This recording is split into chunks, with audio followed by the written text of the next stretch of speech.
Welcome back to the Sports News Analysis YouTube channel, where I'm always breaking down the hot sports topics of the day. My name is Mike. Be sure to check out my other videos and subscribe to my channel here on YouTube to get all of my videos delivered directly to your inbox. The Manti Te'o story, the hoax, the alleged hoax, is obviously all over the news cycle, whether it's in the print media, on websites, on television. It's everywhere right now. There's a lot of different angles being taken towards the story. You hear a new development every half hour or hour. I decided today to focus on how this hoax could potentially affect his NFL draft stock. Te'o is a guy, he's an inside linebacker. There's generally not too much of a value put on the inside linebacker position in the draft. But with that said, though, Te'o was projected to go in the top half of the first round by most of these NFL draft experts. How will, one, his performance against Alabama, and two, that most importantly, this hoax, how much will that play into where he's drafted? And based on all the things I've read, you either fall in one of two camps. First, if he was complicit in the hoax, I think the universal thinking is his draft stock will plummet. If he's devious enough, immature enough, to concoct this whole plan for publicity in order to exploit and to increase his chances at winning a Heisman or getting more publicity and notoriety. If he's capable of doing this, how do you expect an NFL team to give this kid all this money, give him all this responsibility as an inside linebacker, a guy who has to probably be the captain of the defense, make the calls on defense, have the respect of the other guys on the defense? So if he's complicit, I think there's no doubt his draft stock plummets. If it comes out, or if he says, I was a victim from day one and this is how it all unfolded, I think if he's a victim, he's going to come out and say he's a victim. In order for it not to affect his draft stock, he needs to come out and let us know exactly what happened. Take us through the alleged relationship.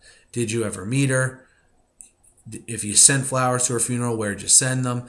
Basically answer all the leftover questions that NFL front office people are going to have regarding this situation. Because quite frankly, right now, there's a lot of unanswered questions. There's a lot of confusion. And I'm sure whether it's in an interview or a press conference, they're going to want to see certain questions answered. And most importantly, when Te'o goes to the combine, they're going to, in their one-on-one interviews, they're going to pepper him with questions regarding this incident and how he handles himself in an interview, in a press conference, and in those meetings will probably go a long way in determining when he's drafted.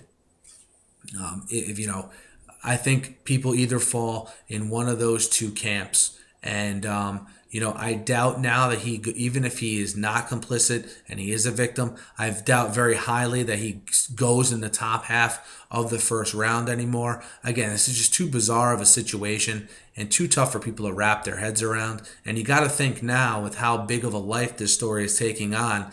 Once he gets to your camp, if you're an NFL team, is he going to be a distraction? And I don't mean to compare him to Tebow, but I mean like kind of a Tebow-like distraction where everything about Te'o, every story about Te'o is going to have nothing to do with his play on the field. It's going to be about this story. It's going to be about the inconsistencies in the story. That's why I think if a team's going to take a risk and draft him, it's going to be with the fact that he's cleared everything up. He's not implicit. I think if he's implicit in this thing, it's going to be, it could be, worst case scenario for his career. I don't see how an NFL team could draft him. I know if I was a GM, I wouldn't stake my reputation to a guy that's capable of pulling off a hoax like this. So we'll see how the situation unfolds with Te'o.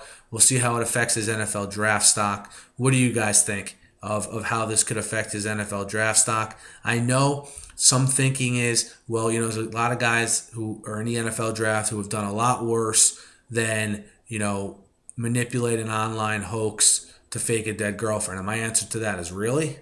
I mean, I don't really remember anything else of this magnitude or of this sort of thing. I just think it's a very odd circumstance. It's something that I think it's no doubt either way going to affect his draft stock. It's just a matter of how much it's going to. And I'm curious to see what you guys think of it and where you fall in this situation. Be sure to hit me up in the YouTube comments. hit me up on Twitter as well at SNewsAnalysis. And if you subscribe to my page here, guys, you get all of my videos delivered directly to your inbox. As always, have a good day, and catch you later.